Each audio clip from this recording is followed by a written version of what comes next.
નમસ્કાર દર્શક મિત્રો, આપ જોઈ રહ્યા છો ગુજરાત 20 ન્યૂઝ। હવે જોઈએ અગત્યના સમાચાર। ધોળકા નગરપાલિકામાં 74મા પ્રજાસત્તાક દિનની ભવ્ય ઉજવણી કરાઈ। નગરપાલિકા પ્રમુખ અશોકભાઈ મકવાણાના હસ્તે ધ્વજવંદન કરાયું। સેવાભાવી સંસ્થાઓના હોદ્દેદારો અને નગરપાલિકાના કર્મચારીઓનું સન્માન કરાયું। ભારતના 74મા પ્રજાસત્તાક દિનના રાષ્ટ્રીય પર્વની આજરોજ ધોળકા નગરપાલિકા ખાતે ભવ્ય ઉજવણી કરવામાં આવી હતી।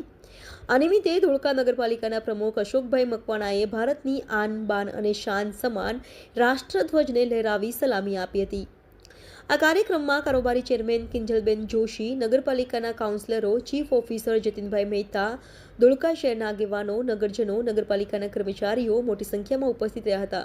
આ નિમિત્તે ધોળકા નગરપાલિકા દ્વારા ધોળકા શહેરની 5 સેવાભાવી સંસ્થાઓ Dholka Seva Parivar, freedom day care centre, Indian Red Cross society, Bhal nature care foundation અને ધોળકા અંજુમન નવજવાન ટ્રસ્ટના હોદ્દેદારોનું તેમની ઉમદા સેવાકીય પ્રવૃત્તિ બદલ વિશેષ સન્માન કરવામાં આવ્યું હતું। આ ઉપરાંત શ્રેષ્ઠ કામગીરી કરનાર ધોળકા નગરપાલિકાના 11 કર્મચારીઓનું પણ સન્માન કરી પ્રોત્સાહિત કરવામાં આવ્યા હતા, જેમાં ટાઉન પ્લાનર એનપી મારુ, કરાવેરા શાખાના નયન મોદી, ફાયર શાખાના સંજીભાઈ પરમાર અને વિરેન્દ્રસિંહ સોલંકી, મફલીપુર ઝોનલ ઓફિસના કર્મચારીઓ પાર્થ પટેલ અને માણેકલાલ ડોડિયા, નગરપાલિકાના સેવક ઉદયભાઈ પ્રજાપતિ, લાઇટ શાખાના જીતેશભાઈ પટેલ, જીકે મ્યુનિસિપલ દવાખાનાના કર્મચારી વિનોદભાઈ ઠાકોર, ડ્રાઈવર મણેકલાલ વાઘેલા અને મેલેરિયા શાખાના કર્મચારી વિનુભાઈ પરમારનો સમાવેશ થાય છે।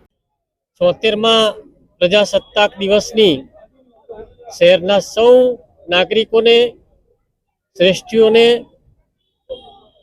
શહેરના પ્રથમ નાગરિક તરીકે શુભેચ્છા પાઠવું છું। આવનારો સમય આ શહેરના વિકાસનો સમય છે। આદરણીય નરેન્દ્રભાઈ મોદીના વિઝન પ્રમાણે આ દેશ જ્યારે એની વિકાસની હરણફાળ ભરી રહ્યો છે, એવા સમયે આપણે સૌ સાથે મળી શહેરમાં સુખાકારી કેમ વધે, શહેરમાં વિકાસની જે ખૂટતી કડીઓ છે એ કેમ આપણે પૂરી કરીએ, છેવાડાના માનવીને વિકાસનો કેમ લાભ મળે, એ માટે નગરપાલિકા સતત પ્રયત્નશીલ છે। અમારા સૌ ચૂંટાયેલા પ્રતિનિધિઓ, અમારી સંગઠનની ટીમ અને અમારો સ્ટાફ એ સતત શહેરની સેવામાં અવિરત કાર્ય કરી રહ્યો છે। અમારી ફાયરની ટીમ હોય, અમારો વહીવટી સ્ટાફ હોય, અમારી સેનેટરીની ટીમ હોય કે અમારી અન્ય જે કંઈ ટીમો કામ કરે છે, સતત પ્રયત્નશીલ છે કે આ શહેરના વિકાસમાં શું ખૂટે છે અને એને કેમ પૂરું કરીએ।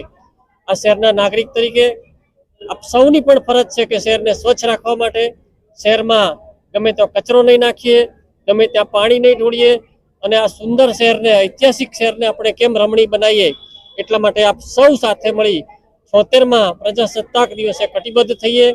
આપ સૌને આ 74મા પ્રજાસત્તાક દિવસની ખૂબ ખૂબ શુભેચ્છા અને આવનારા સમયમાં આપ સૌ સાથે મળી અને શહેરના વિકાસમાં સહભાગી થઈએ। મીડિયાના મિત્રોને પણ મારા તરફથી ખૂબ ખૂબ શુભેચ્છા। આપ પણ શહેરના જે કંઈ વિકાસના કાર્યો છે એમાં ખૂબ પોઝિટિવ આપનું યોગદાન છે, બદલ ખૂબ ખૂબ અભિનંદન। અસ્તુ ભારત માતા કી જય।